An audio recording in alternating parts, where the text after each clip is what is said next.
Olá, bem-vindos a mais um episódio do nosso podcast Podes Confiar. Hoje tenho o prazer de estar acompanhada pela Ana Isabel Ferreira, psicóloga clínica. Muito bem-vinda, Ana. Obrigada, Ana. Obrigada por teres aceito o convite. Vamos então falar da tua área, psicologia clínica, nomeadamente uma parceria com o Instituto Neurocientífico Internacional. Correto.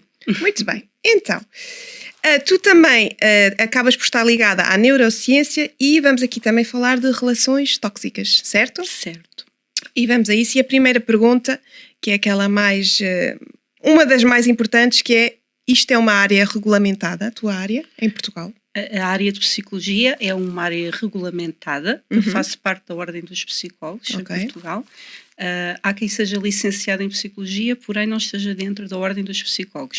Isso dá uma garantia a quem procura os serviços de que está com um profissional qualificado, e também porque se houver algum problema, alguma situação menos correta ou menos ética, pode fazer queixa à Ordem dos Psicólogos, não é? Que depois contactam com o psicólogo. Quando as áreas não estão regulamentadas, pode haver ou não maior insegurança, não é? E acaba por dar credibilidade e mais segurança também a quem nos procura.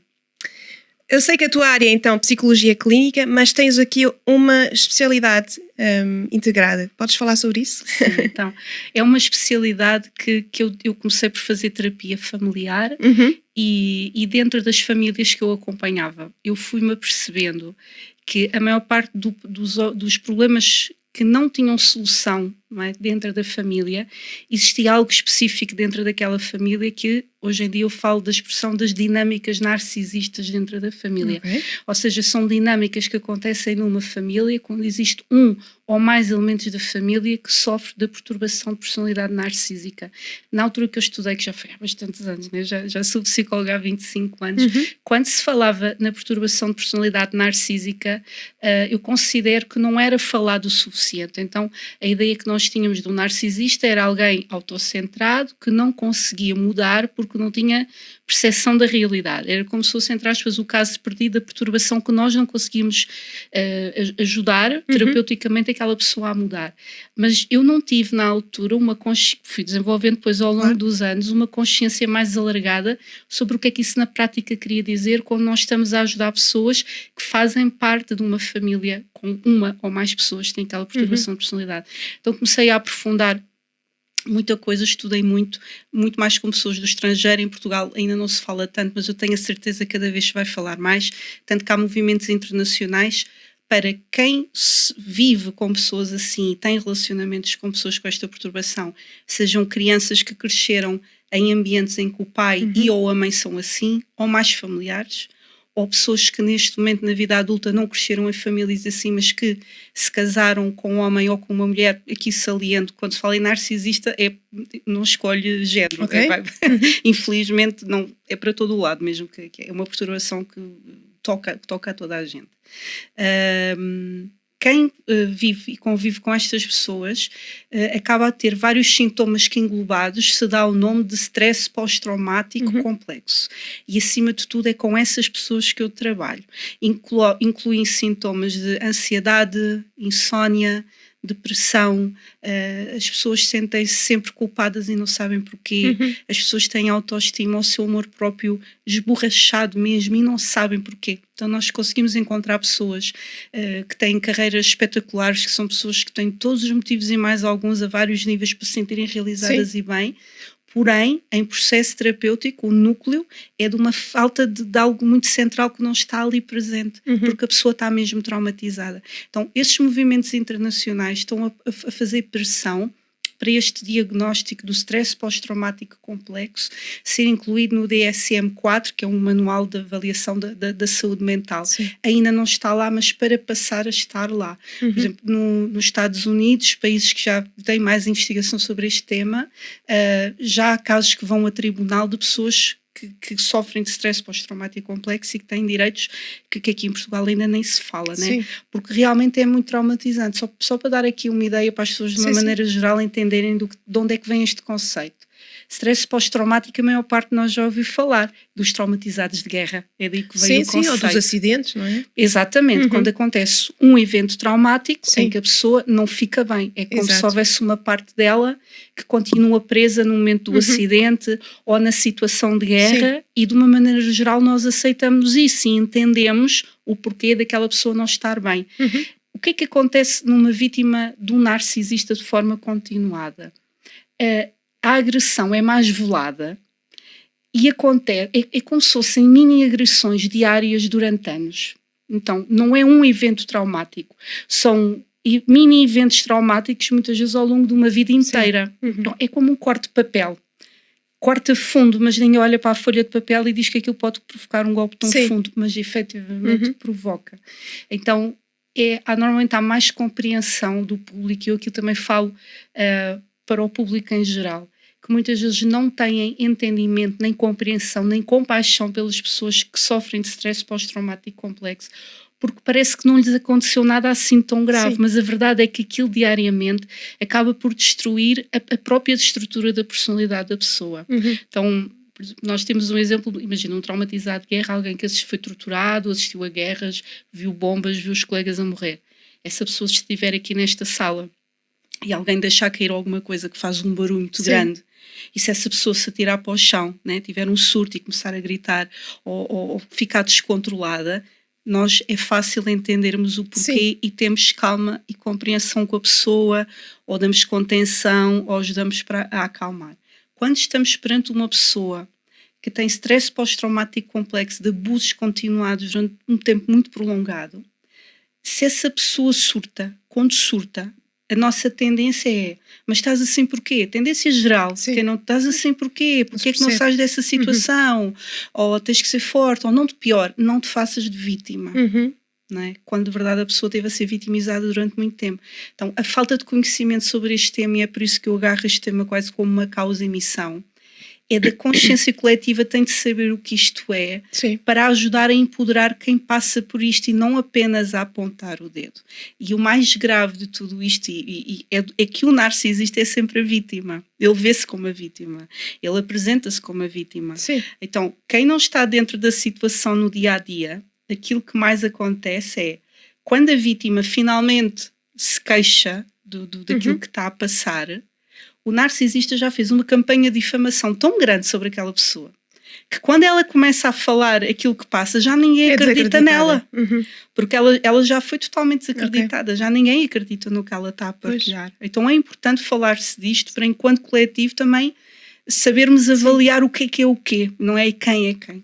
Falaste aqui 2 temas interessantes, que é, para já, são personalidades bastante fortes e que, como muito, ou seja, toda a gente gosta deles, não é? À partida, ou seja, há uma história em casa, aquela da família, e há o que se passa no exterior. E muitas vezes, pelo que eu também investiguei, são pessoas que até têm bons empregos, que falam muito bem, que até parecem pessoas que até ajudam muito, que até têm muita empatia, simpatia, sempre aquele sorriso, aquele tom confiante. Mas depois em casa é outra coisa, e por isso é que se calhar depois, quando a mulher, se for a mulher ou o homem, se queixa, acaba por lá estar de ser desacreditada, porque como é que agora veio como é que agora estás-te a queixar se ele é uma pessoa até tão boa pessoa, tão generosa, não é? Exatamente.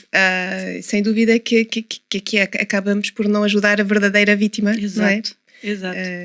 Olha, Ana, tu falaste de uma coisa muito importante, que é a coisa mais importante para um narcisista, e eu aqui sublinho, narcisista não é uma pessoa egoísta. Começou-se a usar o termo narcisista por tudo, não é? Uma pessoa egoísta é narcisista, não. Narcisista, a nível de diagnóstico, é uma perturbação de personalidade.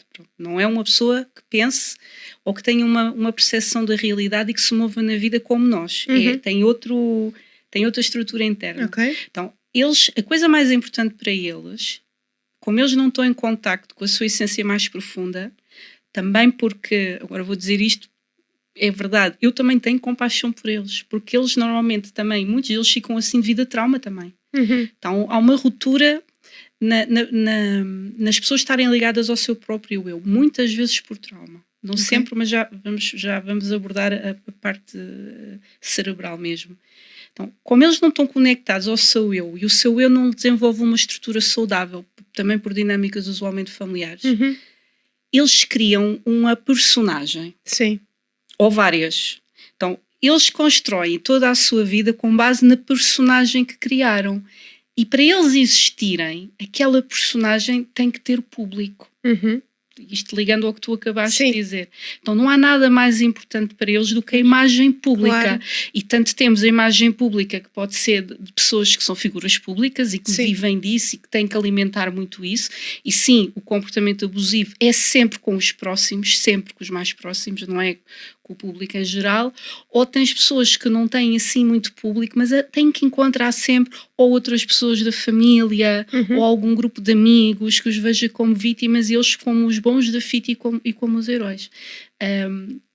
Sublinhando aqui uma coisa, aprofundando o que tu disseste há pouco, deles terem personalidade forte. Tu tens 2 tipos de narcisistas e isto é muito importante as pessoas entenderem. Tu tens o narcisista, que às vezes até já tem traços de psicopatia, que é o maior, né? Que está cheio de autoestima e muitas vezes de magnetismo. São pessoas que muitas vezes atraem as outras e a gente pensa, está ali uma pessoa com tanta personalidade, gostava de ser com ela, e às vezes está ali é um agressor e pronto. Também estamos numa cultura que valoriza muito pouco a humildade. Sim. E valoriza muito outras coisas, então fica confuso. Mas também temos um outro tipo de narcisista que se chama o narcisista encoberto, que é o bonzinho ou a boazinha. Esses sim jogam muito bem o papel da vítima. E estes são mais difíceis de identificar, que são aquelas pessoas que estão sempre a fazer tudo pelos outros, em exagero. Né? Tu tens pessoas que são assim porque efetivamente não sabem marcar limites, não sabem defender as suas prioridades. Isso é outro assunto. Sim. Mas há estes que falam muito baixinho. Olha, isto encontra-se tanto. São aquelas pessoas, sabe aquelas pessoas com quem estás a falar e tu tens que estar sempre a aproximar delas porque não as consegues ouvir. Isto não parece, mas isto em muitas é um jogo de poder. Porque tu é que tens que estar sempre a posicionar. À posição delas, não é? Então tu tens narcisistas que nunca levantaram nenhuma vez na vida, porém são altamente manipuladores. Isto agora, normalmente estamos mais habituados a ver um narcisista no homem, mas eu vou dar um exemplo claro do que é o narcisista numa mulher narcisista que passa disfarçada por questões culturais. Quando se diz que as mulheres são mais controladoras, não é as mulheres. Controle tem sempre a ver com o narcisista. Então temos muitas mulheres e nós conhecemos que controlam a família toda e que jogam sempre a carta da vítima. Se alguém tenta fazer aquilo que quer na vida, descabe-me. Sabe aquelas pessoas na família que só preciso de uma reunião de família, alguém está-se a defender e alguém começa a dizer, estás assim, vou ter um ataque cardíaco, a minha pressão arterial, vais-me matar, né? E nós estamos habituados a achar que isto é uma coisa normal das mulheres. Não sei se é, porque por vezes ali o que está é um comportamento narcisista que tenta controlar os outros pela culpa. Né? Pois. E estas pessoas são mais difíceis de identificar porque elas são tão boazinhas e são tão... Então, o termo narcisista encoberto é interessante porque é entendido que o narcisista não é sempre alguém que agride a entrar no espaço dos outros assim com força. Às vezes entra no espaço dos outros assim desta maneira insidiosa pela vitimização e sempre pela culpabilização do outro. O objetivo é sempre controlar o outro, seja com que estratégia a pessoa tiver. Sim. Falaste outra coisa há bocado, que era, muitas vezes as pessoas ouvem as vítimas e dizem, mas porquê que tu não sais desta relação? Se tu estás tão mal, se ele está-te a fazer aquilo que tu me estás a dizer, porquê continuas aqui? Posso desenvolver esse tema. Então, há um termo que as pessoas quiserem procurar, vão encontrar muita informação sobre isto, que é o vínculo pelo trauma. E que também está associado a um termo que nós já ouvimos falar de uma maneira geral, já todos ouvimos falar, que é o síndrome de Estocolmo. Síndrome de Estocolmo é um termo técnico que foi atribuído devido a uma situação de reféns em Estocolmo, né, daí que vem o nome, que ficaram reféns de uma pessoa e que no final, quando são libertas, estavam do lado de quem as fez exatamente a defendê-lo e acho que uma até estava apaixonada, pelo menos. Como é que isto acontece? Então o processo é assim, imagina que e o vínculo pelo trauma é isto, tu crias vínculo com quem te está a traumatizar. Isto parece bizarro, mas é um processo continuado que acontece em relações com narcisistas, até de vergarem a pessoa na sua vontade própria. É aquela situação, imagina, que estamos aqui, estamos presas, não é? Não estamos. Estou num sítio maravilhoso, assim, muito bem tratada. Mas imagina que estávamos aqui reféns e que estávamos a passar fome e sede e de repente vem quem nos prendeu, mas traz-nos a aguinha. Ou até nos trata bem, ou até nos traz alimentação, ou numa altura em que a tua psique está a surtar e estás a ter um ataque de choro e a pessoa sente-se mesmo, quem passa por abuso narcísico passa por isto, tem momentos em que a pessoa chora que não é um choro normal, a pessoa sente-se a morrer por dentro, a pessoa está a ser vergada mesmo, não é uma coisa normal. E um narcisista vem e dá um abraço e ajuda a pessoa a atravessar aquele momento difícil. Então, aquele que te agride é o mesmo que te ajuda. É muito perverso isto, não é? Então, mas isto continuadamente causa um dano muito grande na pessoa, porque a pessoa acaba por criar um vínculo que o salvador é o agressor. Sim. Mas será que a pessoa também não fica porque está sempre na expectativa que ela ou vai conseguir mudar? Isso tenho a certeza. Isso tens toda a razão. E por isso é que é importante a pessoa identificar se está numa relação com uma pessoa que pode ter um feitio difícil, etc., porque se chama, ou que está num relacionamento tóxico. A pessoa pode estar num relacionamento tóxico. Porque é que é tão importante identificar se está numa relação com uma pessoa com perturbação de personalidade narcisista? É precisamente porque essa pessoa não tem a capacidade de mudar. Ela não consegue. Porque o narcisista está numa realidade paralela. Sabem aqueles que a gente conhece até no meio político, não é? Pessoas que estão a mentir. A gente apresenta as provas de que estão a mentir. Eles, não há nada que os demova. Até que nós olhamos para eles e pensamos, mas esta pessoa acredita no que está a dizer. E acredita tanto no que está a dizer que uma pessoa quase que se sente tentada a acreditar, porque ninguém pode ter a lata e o desplante de mentir tanto e estar tão tranquilo. Com as provas à frente. Pois. E isso acontece numa boa forma de identificar o que é uma relação com o narcisista. E tenho casos de pessoas que acompanho que passam por isto, por exemplo, encontram provas de que foram traídas. Está tudo gravado no telemóvel, estão as fotos, está a conversa, está tudo. E usam duas estratégias, negação sempre. E culpabilizam a vítima. Como é que tu usaste quebrar a minha confiança e foste ao meu telemóvel? Portanto, a vítima é sempre a culpada. Se mesmo que assuma a traição, a culpa também foi da vítima. Sempre. Nunca há arrependimento, nunca há autorresponsabilização. E isso é das melhores formas de encontrar um narcisista, homem ou mulher, é encurralá-lo. E ver como é que a pessoa reage. É quase a prova dos 9. Se não é capaz de se responsabilizar por nada, e aqui responsabilizar não é só dizer desculpa, mas, porque o mas já está a pôr a culpa outra vez do lado do outro. Isso não é um verdadeiro arrependimento nem pedir desculpa. Provavelmente, mesmo que a pessoa não seja narcisista, tem traços muito fortes de narcisismo e sim, essas pessoas não vão mudar, de verdade.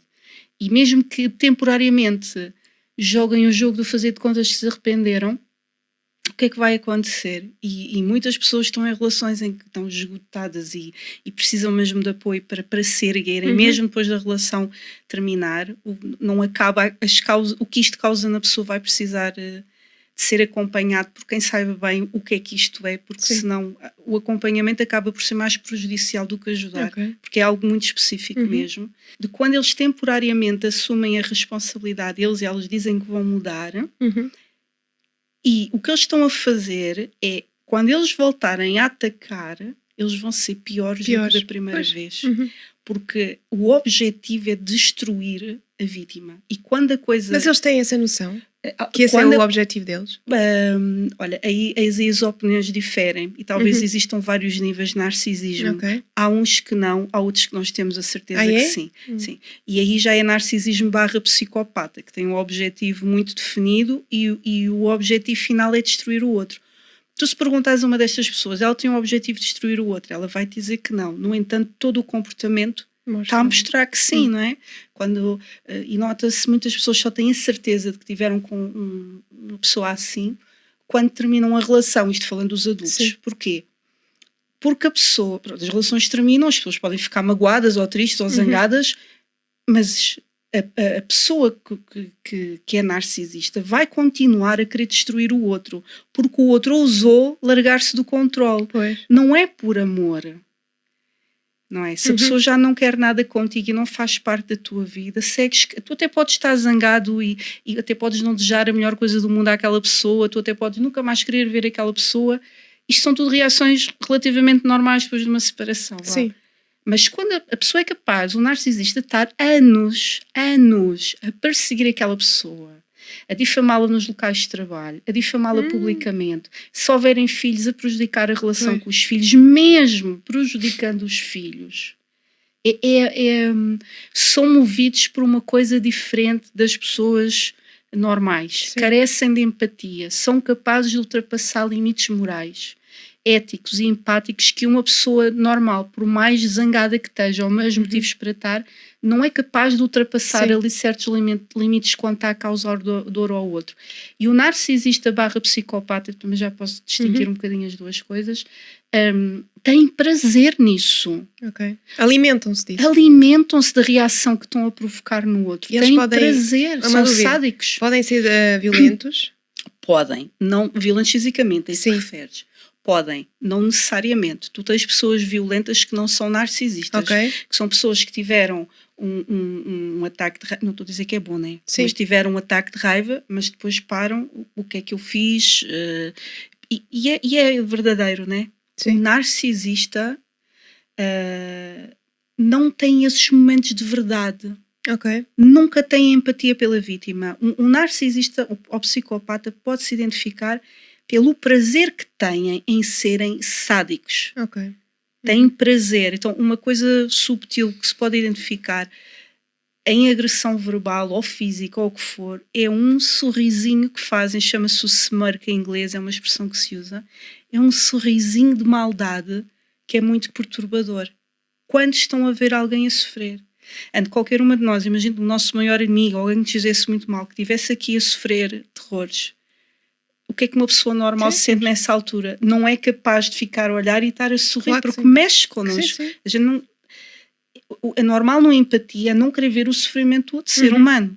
Mesmo que a pessoa no dia mais irritado tenha dito o que eu queria mesmo é que acontecesse não sei o quê. Mas na prática, nenhum ser humano normal fica bem a ver o sofrimento do outro. O narcisista fica calmo, sereno e a sorrir por dentro. Então, até podem ver em canais televisivos que é fácil de observar as expressões. Quando vem assim um sorriso de... Eu não consigo imitar porque eu não sou, né? Mas é um sorrisinho de gozo que mostra o que é que ali está. Há um prazer com o sofrimento do outro. Isso já não... Uma dúvida. Quem tem um pai ou uma mãe narcisista pode também vir a ter esses traços? Ou seja, é hereditário? Então, a nível cerebral, está pesquisado cientificamente que 1 a 6 pessoas em cada 100 sofre desta perturbação de personalidade, mesmo com avaliação do funcionamento cerebral. A zona dedicada à empatia não está como a nossa está. Portanto, pode haver uma tendência genética, porém, como em quase tudo que é genético, o ambiente em que tu cresces é que vai definir se aquilo se desenvolve ou não. Pode haver pessoas que geneticamente justifiquem serem assim, porém, isto já é uma avaliação minha, eu conheço muito mais comportamento narcisista do que 1 a 6 em cada 100. E às vezes há movimentos coletivos e é muito perturbador de olhar, não é? Por exemplo, até aquilo que agora nós estamos a ver a acontecer na Gaza, Palestina versus Israel, não é? Há movimentos que são coletivos. Sim. Até quando se fala... Sim, o efeito grupo também. O efeito grupo. E é muito interessante ver, é interessante e perturbador, de ver como a mente humana é fraca e tão manipulável. Sim. E quem não sabe como o seu cérebro funciona, e aqui está a importância de muitos estudos que vêm da neurociência e de nós próprios termos noção, para nós não sermos apanhados em ondas de manipulação mental que podem transformar o melhor ser humano numa pessoa que defende chacinas. Sim. Isto é perigoso. Então, a nível do que estavas a perguntar a nível familiar, para além da parte genética, a nível cerebral, o que é que acontece numa família, usualmente, praticamente sempre, onde há um pai ou uma mãe narcisista, ou quando é um grande bingo de azar os dois? Sim. Que é. Que também há. Havendo 2 filhos, um vai ser tratado como o filho de ouro e que vai ser desresponsabilizado de tudo, pode estar a fazer as maiores asneiras, mas é sempre o maior, vai ser sempre elogiado, é o filho de ouro. Chama-se mesmo, normalmente fala-se, é o termo usado, é o filho de ouro. E tens o outro que é o bode expiatório. Tudo o que acontece mal na família dele é culpa dele, ele não vale nada, o outro irmão é que é bom e está sempre presente. Esta dinâmica faz o quê? É fácil de imaginar. Estamos a produzir o filho outro... de ouro é outro narcisista. Pois, exato. Né? Que é desresponsabilizado de tudo. O bode expiatório, usualmente, tem duas saídas, que é, ou é uma... Eu vou dizer isto é tão doloroso, mas pronto, eu digo a sorrir porque eu dissocio quase, né? Porque o tema é difícil. Estas pessoas podem se suicidar muito facilmente, porque elas não têm, crescem num ambiente em que não há ninguém que as proteja. E para quem está em famílias assim, porque é que se fala em dinâmicas narcisistas? É comum as pessoas porem-se do lado do agressor. Sim. Porque ninguém quer apanhar. Pois, ok. Então, essa pessoa, essa criança cresce, não é, o maior trauma não é ser os abusos, e muitas vezes são só psicológicos, mas são constantes, né? E não são coisas normais que se dizem ao bode expiatório, são coisas que são frases que ficam na cabeça daquele adulto para todo o sempre. Aquilo é quase uma maldição, é mesmo mau. Mal psicologicamente falando, é muito difícil recuperar daquilo. Normalmente o que é que acontece na família? Ninguém chega à criança e diz: o que tu acabaste de ouvir é injusto, e aponta o dedo ao agressor e diz: não fales assim com esta criança. É raro, isto é grave, né? Nas famílias alguém ter coragem de fazer isto. E essas crianças, se crescerem, mesmo sendo abusadas, se tiverem alguém da família que se ponha do lado delas, pode ser um tio, um avô, estas conseguem recuperar. Mas as que têm o azar de não haver ninguém que queira fazer isto, passam mal. Então podem entrar em depressão profunda, ter desvios de comportamento sérios, sei lá, alcoolismo, drogas, sei lá, N situações, e por último o atentarem contra a própria vida. E mesmo assim vão ser culpadas. Sempre. Pois. Então, basta haver uma voz na família, um professor, alguém que diga: o que está acontecendo não é justo, tu não mereces. Estou a dizer isto aqui porque também para sensibilizar o coletivo, não é? Exato, é que nós achamos, nós não podemos fazer nada, ou há aquela tendência até da cultura portuguesa do pôr paninhos quentes e dizer: não foi assim tão mal, o teu pai ou a tua mãe, olha a famosa frase, fizeram o melhor que podiam. Exato. O narcisista faz o melhor que podem destruir o bode expiatório, não se pode dizer isso. Então estas frases feitas são retraumatizantes para a vítima, não é? Então, outra alternativa que é: essa pessoa que passou por isso, que foi o bode expiatório, conseguiu sobreviver, lá teve uma luz orientadora que lhe disse que ela tinha valor, que estuda sobre isto, que faz terapia, que faz desenvolvimento pessoal, que investe nela, vai ser daquele tipo de pessoas que vêm cá para mudar o mundo. E mudam. E mudam mesmo. Normalmente são pessoas que defendem causas, que abraçam causas, que onde quer que estejam... Mas que se calhar perdem um contacto com a família, sendo assim. Muitas vezes, depende das situações. Há situações em que o melhor é cortar com a família. Sim. É triste isto, não é? Sim. Eu defendo sempre a união, acho que todos nós, né? Defendemos o amor, a união familiar. Mas para muitas destas pessoas, porquê é que acabam por cortar com a família? Porque sempre que têm um contacto com a família são humilhadas. Claro. Sempre, não é? Nunca sentiram apoio nem nunca vão sentir. E pior, as famílias não largam de... Sim, depois ainda por cima ainda apontam o dedo, não é? Então, mas agora no caso em que há uma separação, a mulher ou o homem teve a força que precisava e separou-se. Mas temos filhos aqui em comum. Como é que nós gerimos aqui a guarda? Se há aqui alguma proteção que é feita a partir do momento que há um diagnóstico, não é? O pai ou a mãe tem esse problema. Infelizmente em Portugal e na maioria dos países não é contabilizado isto. Aliás, mais grave ainda, tu tens situações em que a pessoa foi obviamente violenta até fisicamente e não perdem a guarda. Sim. Isto é um nível de absurdo e de injustiça a nível legal, é uma coisa absolutamente insana. E acaba por não haver proteção para menores, não é? A nível legal, eu não acredito minimamente nessa proteção. O que é que traz proteção?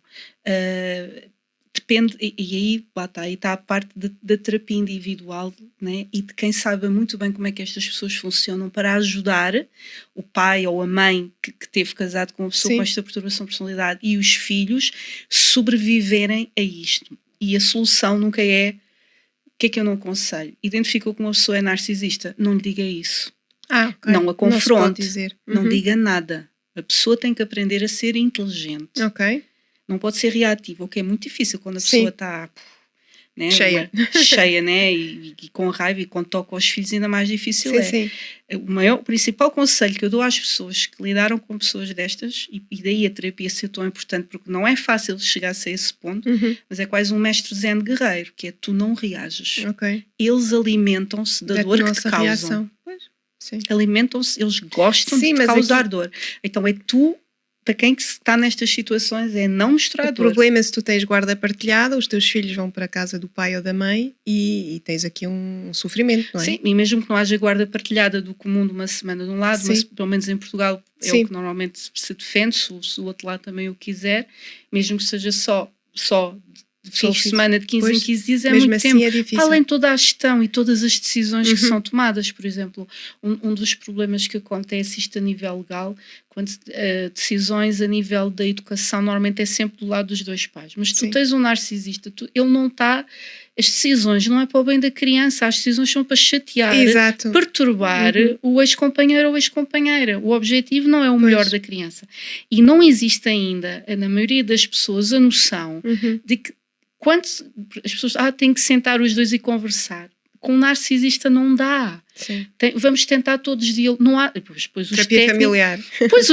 Não há terapia familiar onde há um narcisista. Há terapia individual para quem tem que lidar com ele para a coisa se organizar. Da minha experiência, demora alguns anos, mas as coisas acalmam. Ok, com o tempo. Se calhar ele arranja outra vítima. Muitas vezes por isso. Sim. Que é a melhor coisa que pode... que é a melhor coisa que pode acontecer. Às vezes as pessoas ficam, largou-me ou não, ou a pessoa largou outra pessoa, arranjou logo outra, ou casou-se e agora vai. É uma coisa comum, que é a fase do descarte, que é horrível. Porque não é só a pessoa começar uma relação com outra pessoa, é a pessoa por vingança ir fazer com aquela pessoa tudo aquilo que sabia que a outra queria fazer. Uma coisa comum. Que às vezes as pessoas dizem que o ex ou ex está só a ser ciumento. Não é ciumento, a pessoa continua a ser massacrada. Imagina que a pessoa tinha o sonho de fazer uma viagem a determinado sítio, ou tinha o sonho de se casar e a pessoa nunca se quis casar com ela oficialmente, ou a pessoa queria ter filhos e a outra pessoa nunca quis ter filhos. Pois acaba a relação, a pessoa a seguir, com exposição total, montes de viagens para onde a pessoa queria ir, o casamento de papel passado, os filhos que se têm logo, e as pessoas não acreditam, mas é para vingança da relação anterior. É uma coisa incrível. Então, passar por essa fase de descarte é duro, mas ao mesmo tempo, como tu acabaste de dizer, é a melhor coisa que pode acontecer à pessoa. O que é que eu aconselho a quem passa por isto? Saia das redes sociais onde estão essas pessoas, muitas vezes tente cortar relações com muitos amigos em comum para não ouvir falar, porque de facto o objetivo é destruir a autoestima do outro, não é? Sim. Então, mas ou a pessoa de facto encontra outro alvo, e a gente estava-se a rir também, é mau para esse outro alvo, mas é dessa forma, ou é porque deixa de conseguir ter reação da tua parte. Então isto é quase um processo de a pessoa recebe, isto é o comum, os e-mails em caps lock, pessoas que escrevem em caps lock quando estão irritadas, e o trauma de receber o e-mail ou o telefonema, porque eles são mesmo, e o objetivo é mesmo desorientar a pessoa. Mas se calhar o corte também acontece quando os filhos já são maiores de idade e já sabem, já podem aqui dizer se querem ou não querem ir para a mãe ou para o pai, e aí já há aqui um corte que é automático, já não há aquela dependência. É um processo de sobrevivência até aí. E o que é difícil gerir? Aqui o objetivo também não... As crianças também têm que ser protegidas no meio disto. E não é ocultar a verdade. As crianças têm que saber onde é que se movem. Mas as crianças também têm de ser protegidas porque elas é que vão estar na casa com estas pessoas. Então é um equilíbrio muito difícil. Uma criança? Como é que protege? Olha, eu creio que uma boa ferramenta é entender que a criança, mesmo que mostre raiva e que esteja zangada, vai sempre amar aquele pai ou aquela mãe. Isto é natural no ser humano. Claro. Então, mesmo e temos que promover isso, não é? É natural, nem é preciso... Quando é não é preciso que é promover, a criança vai sempre amar o pai e a mãe. Mesmo que esteja zangado, ferido e mesmo corte relações, é sempre duro cortar este vínculo, não é? Então, o que tem de ser protegida no sentido de cuidado, principalmente quando a pessoa está zangada, com a quantidade de informação que é passada à criança, tem que selecionar. Há coisas que têm que ser ditas, porque do outro lado normalmente está a acontecer uma campanha de difamação para colocar os filhos contra a vítima. Ok. Então, quem nunca diz nada, eu também já vi isto a acontecer e que também não ajuda as crianças a enquadrarem-se na realidade, corre riscos, que é o que se chama alienação parental. Isto sim é por nível por lei e isso ainda é uma coisa que se consegue, não sei porque essa é reconhecida, que é quando um dos pais, pela narrativa que conta aos filhos e pelas mentiras que conta ou manipulação de informação, coloca os filhos contra o pai ou contra a mãe. Não é? Então, isso é punível por lei, chama-se alienação parental. Mas o que é que acontece? Os narcisistas começaram a usar essa lei a favor deles. Pois. Quando a vítima se defende e diz a verdade, acaba por ser eles dizem, o alienador, se calhar. E há pessoas que perdem filhos assim da guarda. Por isso é que eu estou a dizer a importância de ter acompanhamento, porque é preciso a pessoa desenvolver um sangue frio que a pessoa nunca teve na vida. Sim. E vai ter que arranjar essa força dentro dela. Tu falaste do acompanhamento, que é importante, mas também disseste que nem toda a gente está especializada na tua área e até pode ser prejudicial quando essa pessoa não percebe. Como é que uma pessoa consegue saber, então, qual é o técnico certo? Olha, eu assumo mesmo, e até na minha página, né, de uma pessoa que trabalha esta área específica, é procurar por pessoas que trabalham com abuso narcísico e com stress pós-traumático complexo. Mas aqui também volto a ressaltar que não é assim tão fácil de encontrar. Porquê? Porque tudo o que são relações tóxicas e o termo narcisista tornou-se um nicho de mercado. Então há muitas pessoas a dizerem que trabalham com isto e que se calhar viram meia dúzia de vídeos no YouTube e que se assumem enquanto influencers, mas não têm conhecimento técnico para ajudar. Então eu aqui acho que é bom procurar um psicólogo, de preferência na ordem dos psicólogos, que trabalhe nesta área. E a maior parte das pessoas que trabalham nesta área são sobreviventes disto. Eu sou uma sobrevivente disto a nível familiar. Porque quando nós passamos na pele e superamos, é muito fácil nós termos uma empatia diferente por aquela pessoa. Porque é que normalmente se defende em psicologia? Só dar aqui um exemplo. Que a pessoa tem de se responsabilizar por tudo o que acontece na vida dela. Psicologia, quem trabalha com coaches, quem trabalha em qualquer terapia, a pessoa tem de se responsabilizar. Correto. Porém, quando eu atendo uma pessoa que foi vítima de abuso narcísico, aquela pessoa já se culpa por tudo, mesmo que não o diga. Pelo marido ou pela mulher que escolheu, por ter tido filhos com aquela pessoa, aquela pessoa já foi traumatizada pelo narcisista de ser responsabilizada por tudo e culpada por tudo durante anos. Se eu tenho a sorte ou o azar... perdeu a autoestima. Totalmente. Sim, autoconfiança, autoestima. Mesmo que não o diga, já foi. E culpa-se mesmo por coisas que não se devia culpar e que a responsabilidade é do narcisista. Se eu a atendê-la, que é o que pode acontecer, digo, não se faça de vítima, tem que sair da vítima. Isso é um trigger. Pois. Isso é tirar a pessoa para o lugar do trauma do que ela ouviu o tempo todo teve na relação com aquela pessoa. Não é feito com mala intenção. E de facto nós podemos estar a atender pessoas que estão sempre no mimimi, de facto a gente tem que as ajudar. Paro com isso e erga-se. Sempre mais do que isso. Mas quando estamos a trabalhar especificamente com estas pessoas é preciso haver um cuidado que muitos técnicos não têm, porque nem entendem qual é o processo de manipulação mental do qual esta pessoa passou. E muitas pessoas, as pessoas que eu conheço, que dão formação sobre isto, sensibilizam e que têm canais de YouTube, eu também tenho pouca coisa publicada, mas quero publicar mais informais em redes sociais. Mas sabes porque é que eu cheguei a pensar a criar um grupo, porque é que eu mudei de ideias há uns anos atrás? Porque quem circula nesses grupos também são narcisistas e psicopatas que adoram ver o sofrimento das vítimas e que depois contactam as vítimas em privado. São caçadores, são predadores. Não é? Então, imagina, há um grupo desses de apoio e a pessoa está a expor do coração coisas que está a passar. O narcisista vai dizer, eu já passei por coisas, isto aconteceu, porque eu explorei tudo, né? Para ver o que é que anda, o que é que há, o que é que não há. E eu percebi que podem também ser locais perigosos. Então, o melhor é terapia individual. Porque o narcisista finge que é vítima de narcisistas. O narcisista acusa a vítima de que a vítima é narcisista. Isto é de loucos, é muito complicado. Agora queria te perguntar, que outras condições estão frequentemente associadas a perfis narcisistas? De condições a nível de distúrbio psicológico. Pronto. Então, há pouco eu acabei por não explicar. chama-se um cluster, é um grupo de perturbações de personalidade, estão todas dentro do grupinho. Tens o narcisismo, tens a psicopatia, né, que é aqueles que a gente conhece dos filmes mais perigosos, mais frios. Tens os sociopatas, que são os malucos que andam por aí, não têm noção das coisas e eles têm muita propensão à violência e não querem saber se vão ser presos. E essas são as histórias de crimes hediondos que a gente vê aí a circular. Também se inclui os borderline, mas os borderline cada vez mais se fala de que se calhar são mais vítimas de trauma do que propriamente fazem parte deste grupo. Esses três andam normalmente associados, não são perturbações iguais, mas estão dentro do mesmo grupo. Mas depois tu tens outras próximas, como a paranoia. Há pessoas que ficam na dúvida se o narcisista é narcisista ou se é bipolar.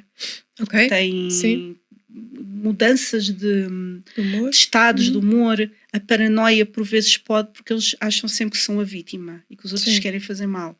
E criam realidades paralelas na cabeça deles, que às vezes tu estás a ouvi-los e mais parece um surto psicótico em que a pessoa está fora da realidade. Então, este tipo de perturbações por vezes cruza-se ou com outros diagnósticos ou com coisas mais graves. Qual é a definição de loucura? É uma pessoa que está fora da realidade. O narcisista está fora da realidade. Portanto, isso abre campo para outras Mas com coisas. a idade, como é que o cérebro... Porque, não sei, pronto, há aquela demência, aquelas doenças assim mais psicológicas. Essas pessoas que já têm aqui uma debilitação, diria eu, se calhar são mais propensas a ter essas coisas, não? Os idosos que ninguém gosta, que começam a maltratar muitas pessoas da família, que as agridem. São as pessoas que mesmo acamadas estão a maltratar quem cuida delas. E muitas vezes, está demente. Ok, está demente, mas muitas vezes houve qualquer coisa que já vinha lá de trás e que criou um campo favorável para este tipo de comportamento.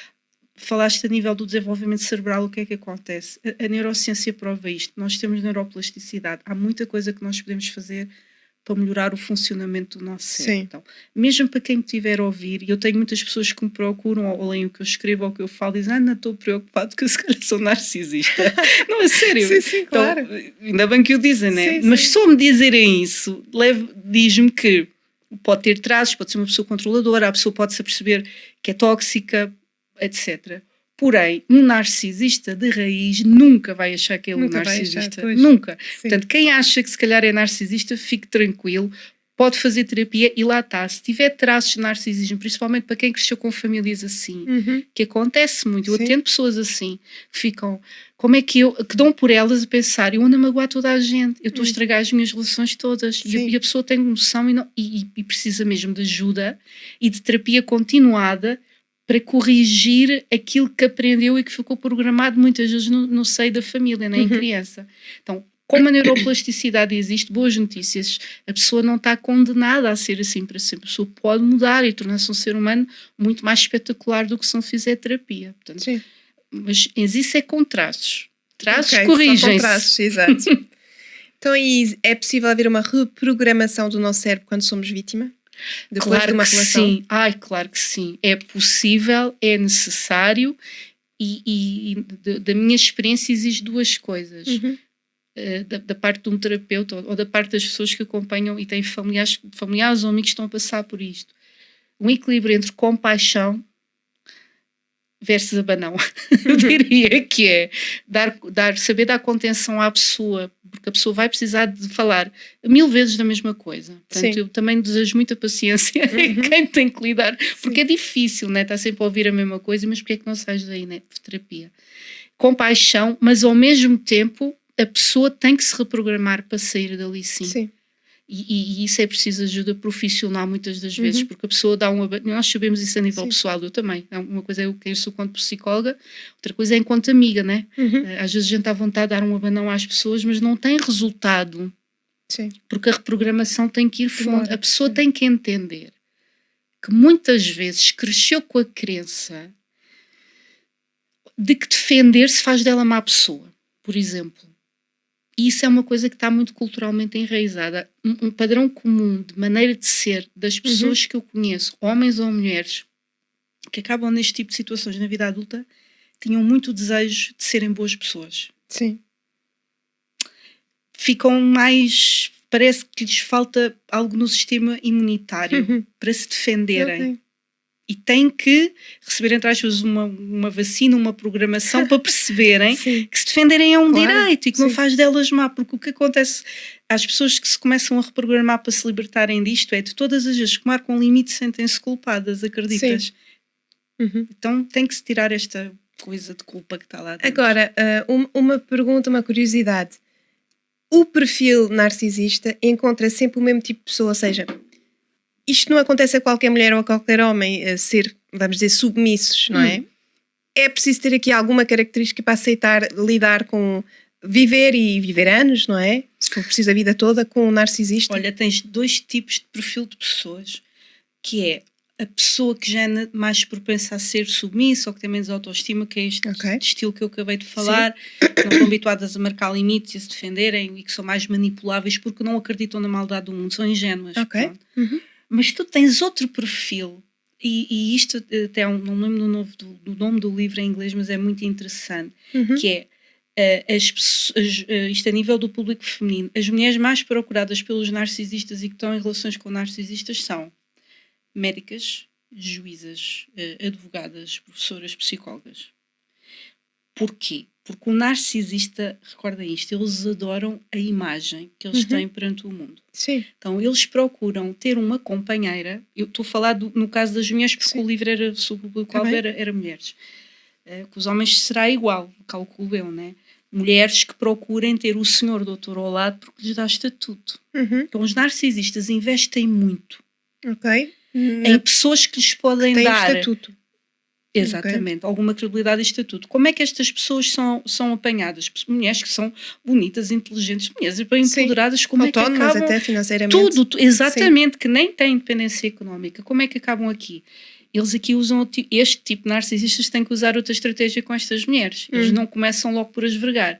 Porque se começassem logo a maltratá-las, elas, adeus, boa tarde, né? Tchau. Então, eles primeiro fazem, e este termo também se usa e ouve-se muito, que é o love bombing. Ainda bem que trouxeste isso, Ana, que é o bombardeamento de amor. Eles são os príncipes, olha, eles são o príncipe encantado da Frozen, do filme, quando olha a Ana, né? A Ana, que aparece aquele príncipe que aparece que é maravilhoso e depois no final tenta matá-la, né? São esses.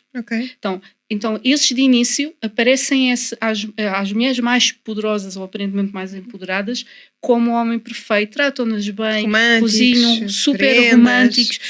Eu já ouvi tantas histórias destas. Eu acho que a história mais impressionante que eu ouvi foi de uma mulher. Estou-me a rir, mas isto não tem piada, mas pronto, mas os meus mecanismos de defesa é o humor, porque eu lido com tanta dor, se eu não tivesse humor, não conseguia fazer o que faço. Então, ele era sem abrigo e investiu todo o dinheiro que tinha recebido uma pensão qualquer para comprar um excelente fato e flores caríssimas ao que foi no encontro.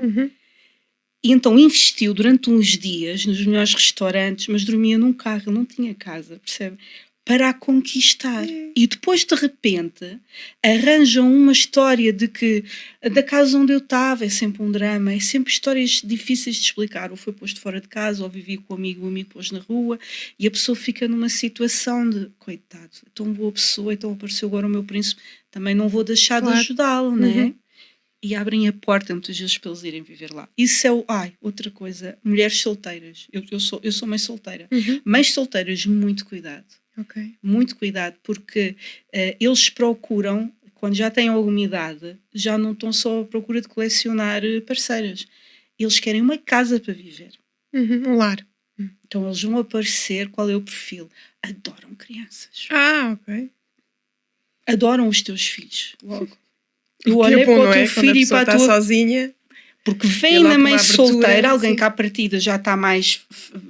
Quer dizer, na cabeça deles pode estar ou não, mas mais fragilizada. Então eles entram por aí. Então, isto é tão triste, mas várias mulheres que eu tenho acompanhado, e eu também, como mãe solteira, também já me apareceram dessas personagens, adoram todos cozinhar, é uma coisa que eles gostam todos, gostam, ou até se apresentam como cozinheiros. Homens estão sempre a partilhar fotos, por exemplo, do perfil dos pratos que fazem. Vocês não têm, é muito perturbador quando a gente começa a olhar e eu ainda acredito no romantismo, mas o meu romantismo hoje em dia é muito racional de o que é esta personagem que se está aqui a apresentar, e as mulheres têm de ter cuidado. Sim. Porque estes homens, depois de entrarem em casa, é difícil tirar-os. São perigosos.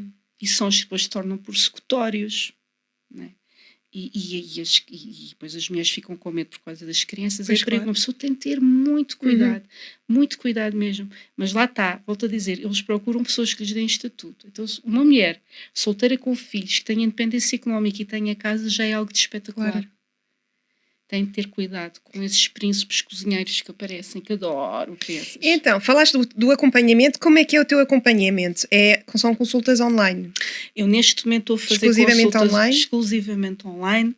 Tenho sítios onde posso atender presencialmente, mas sinceramente, aqui ao pé de mim, também da zona da Charneca, Sim. da Caparica, ainda não estou a fazer mesmo por questão de gestão de tempo. Ok. E dizer que o online funciona na perfeição. Não, as pessoas podem ainda ter...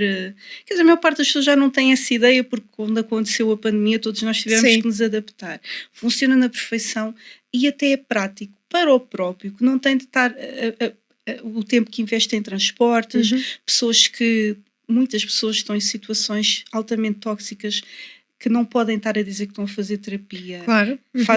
Podem fazer por telefone à hora do almoço. Portanto, eu muitas vezes acabo por conseguir responder mais às necessidades das pessoas desta forma do que num local físico. Porque quem está a ser perseguido, eles depois vão querer saber onde as pessoas têm os atendimentos, por exemplo, e até uma questão de proteção própria para mim. Porque eu já tive pessoas que se separaram e que depois os maridos vêm atrás de mim em espaços físicos que eu tive abertos. E como eu não tenho eles percebem que foste tu, que se calhar percebem, acusam-me e difamam-me a mim também. Okay. Portanto, também acaba por ser uma proteção para a pessoa, mas também é uma proteção para mim, nesta área em que eu trabalho. Então, e muitas vezes quem te procura é a própria vítima, não é? Sim. Mas o que é que tu poderias dizer para nós todos estarmos alertas quando temos eventualmente alguém que está a sofrer e que não está a pedir ajuda? Perceberem se a pessoa se responsabiliza pelos maus tratos que recebe. O que é que isso quer dizer? Uma pessoa que, por exemplo, partilha com uma amiga ou com um familiar algo grave que aconteceu e a pessoa está combalida porque foi maltratada, porque alguém lhe disse alguma coisa, e finaliza a frase com: mas também eu naquele dia tinha feito aquilo. Ou seja, sinal justifica sempre um mau comportamento do outro. Isso é um sinal para se estar atento. E depois coisas pequenas, se a pessoa conhecer o parceiro ou a parceira, tipo de conversa de gaslighting, que é o nome que se dá, que é não se percebe nada daquela conversa. Tu tentas confrontar a pessoa com uma coisa, ela vai-te sempre falar de outra. Dispersa-se. Tu acabas a discussão. Uma boa forma de saber se alguém está a ser vítima de abuso narcísico é: nós discutimos muito, perguntem sobre o quê, e a pessoa não consegue explicar o que é que a discussão foi. Sim. Porque o objetivo não é conflitos normais que as pessoas têm em relações em que estão à procura de uma solução e não estão a encontrá-la, estão com pontos de vista diferentes e não saem dali. Um narcisista não tem o objetivo de resolver nada. O narcisista só quer deixar a pessoa exausta, cansativa e sem saber onde é que é o norte e onde é que é o sul. Desorientada. Então, discussões em que a pessoa teve 1 hora a discutir, está de rastos e não sabe o que é que foi a discussão, é estar atenta. Está bem. Já falaste sobre isso, o termo narcisista está a ser banalizado. E quando é que deve ser usado com cautela? Não, eu acho que era bom substituir se a pessoa é egoísta e não te chamar narcisista. Porque começa a ficar tudo muito confuso. Tipo, alguém é narcisista, ou pessoas que não têm muito caráter, não quer dizer que tenham uma perturbação de personalidade. Tu até podes não gostar daquela pessoa, ou pessoas que são mais arrogantes. Não quer dizer que seja narcisista. Né? Então temos de ter cuidado de não usar narcisista como um adjetivo banal. Porque depois desvia a atenção do que é um verdadeiro narcisista. Já falámos sobre isso, mas achas que as vítimas sentem vergonha ou culpa? Sempre. Vergonha, se calhar? Sempre. Já falámos da culpa, mas e da vergonha? Sempre. Principalmente, como disse há pouco, nós estamos a falar de vítimas que muitas vezes são pessoas inteligentes e que dão por elas a pensar como é que eu estou nesta situação e sentem vergonha. Porque normalmente aliás, sempre que se fala na palavra vítima, a gente imagina alguém coitadinho, desgraçadinho ou desgraçadinha. Sim. Então, a própria pessoa recusa-se a se ver no lugar de vítima.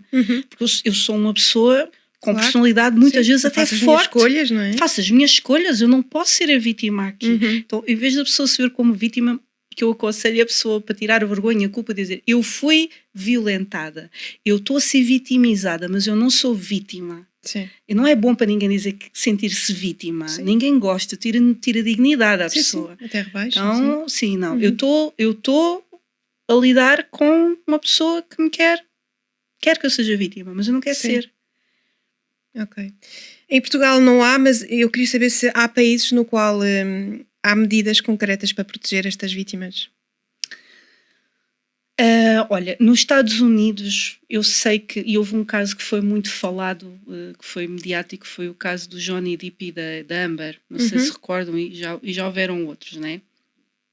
Nos Estados Unidos, toda a avaliação que fizeram das expressões de quem é que era ali a vítima ou o agressor, né? Porque o Johnny Depp foi acusado de ser agressor, não estou a dizer que foi ou que não foi, que eu não estou lá, estou só a falar do que foi partilhado, né? Porém, depois vem imensa informação de estratégias de manipulação que viriam da parte dela, e então foi uma situação que abriu muito campo para se falar sobre este tema. E lá ela foi diagnosticada, mas isto foi nos Estados Unidos, né? Em tribunal, como tendo esta perturbação de personalidade, ele acabou por ser ilibado, né? Das acusações. Porque ela tinha uma perturbação? Tinha. Ok. E foi avaliada. Então, como tendo perturbação de personalidade narcísica. Então ela que era? Sim. Porque ela dizia que sofria violências, não era? E não estou a dizer que não sofria, mas quando se avalia todo o contexto, eu só estou a falar do que foi partilhado. Eu não posso aqui dizer que é correto ou que é errado, porque eu não mas do que foi apresentado ao público. Porque é que foi uma coisa tão mediática e tão chocante? Porque eles conseguiram provar o que é o que se chama abuso reativo, que é quando uma pessoa está sempre a ser provocada, a ser levada à loucura e de repente tem um ataque de agressividade. Não é? E no caso dela, ela filmou. Quando ele perdia a cabeça, ele filmava. Não é? Mas depois o que ele conseguiu foi provar, foi tudo o que ela fazia do contexto até ao levar àquele momento. Sim. Não é? Então é o que mas vejamos, são pessoas com muito dinheiro e que... Claro. E Estados Unidos, enfim, é diferente daqui. Aqui a vítima tem de ter cuidado para não ter um abuso reativo, que é quando a pessoa está a ser tão provocada que a dada altura perde a cabeça ou grita, ou chama um nome, ou dá um estalo, ou empurra com força. Porque, por exemplo, o narcisista é capaz de estar meia hora a gritar-te ao ouvido, a ofender-te, a humilhar-te, a desejar-te as coisas mais atrozes. Uma pessoa fazer assim é tão fácil, não é? Sim. Deixa-me, é tão fácil. Chega-te para lá. E o narcisista vai fazer queixa do que foi agredido. Então, a nível de proteção legal, sem haver uma formação muito específica aos técnicos envolvidos na situação para saberem o que é identificar um caso destes, é difícil. Mas há polícias que estão dentro disto. Por exemplo, eu conheço polícias que leem as mensagens do narcisista. Aliás, eu estou a fazer assim porque as mensagens do narcisista e os e-mails... Convém guardar essas mensagens. Não, e são longas. São longas. Eles escrevem textos sem fim. E sei de casos em que o polícia, quando a pessoa disse, eu estou nesta situação, está aqui um narcisista. Portanto, nós temos profissionais dentro deste assunto. Temos poucos ainda. Não sei se são todos. Pois, exato. Às vezes acaba por ser uma questão de sorte. Então, e qual seria a mensagem que gostarias de deixar a quem nos ouve e se identifica com este tema? Olha, a mensagem que eu quero deixar, e que tu falaste muito bem há bocado, antes de sublinhar, o narcisista é importante ser identificado, porque o narcisista não muda. Então, aqui a cura não é a cura do narcisista, a cura é da pessoa entender que se pode e deve libertar e que merece amar-se e que é possível criar uma vida nova na qual volta a amar e que tem o direito de resgatar os seus sonhos, porque os narcisistas matam sonhos e matam a esperança. Então não percam a esperança, porque pode demorar anos, depende dos casos e do acompanhamento, mas que todo o ser humano merece recuperar a sua vida. Então a vida não acabou aqui. Está bem? É continuarem em frente. Então é procurarem ajuda de um técnico especializado na Quanto área. Mais depressa procurarem, melhor, porque a verdade é que as pessoas e mesmo quem passou por estes traumas na infância e que diz eu estou bem, porque as pessoas que passam por isso normalmente são fortes, porque se não fossem fortes acabavam muito mal, né? E normalmente Sim. quando têm trabalhos, criam família, pronto, são pessoas com força dentro, mas não se veem assim, mas têm. Então, se não fazem terapia até para curar estes traumas de infância, o que é que acontece? Há um padrão que se repete, Claro. de relacionamentos maus, a pessoa parece que não consegue criar uma realidade positiva à volta dela. Sim. E culpa-se sempre. Porque é que isto me acontece? Isto acontece porque dentro de ti ainda está uma criança a gritar por socorro. E nós temos que nos vulnerabilizar com quem nos entenda. E esse espaço seguro é oferecido em terapia. E eu ofereço com todo o amor. Obrigada, Ana. Foi um prazer, Ana. aprendemos imenso. Este episódio encaixa-se aqui na temática da saúde e bem-estar e acho que encaixa perfeitamente. Bem-estar não é só coisas bonitas e temos que tratar da nossa saúde mental. E este é um tema que acaba por ser muito pouco ainda abordado e conhecido e por ser desconhecido foi excelente hoje podemos abordar. A Ana tem, como muitos hoje em dia, as redes sociais ativas, nomeadamente o Instagram, também está aqui a desenvolver o seu canal YouTube, fazer aqui lives com pessoas da área, mas também tem o site que é anaisabelferreira.pt, está disponível para consultas online, sigam-na, vejam os lives que ela faz e muito obrigada. Muito obrigada também, Ana. Até para a semana, obrigada, tchau.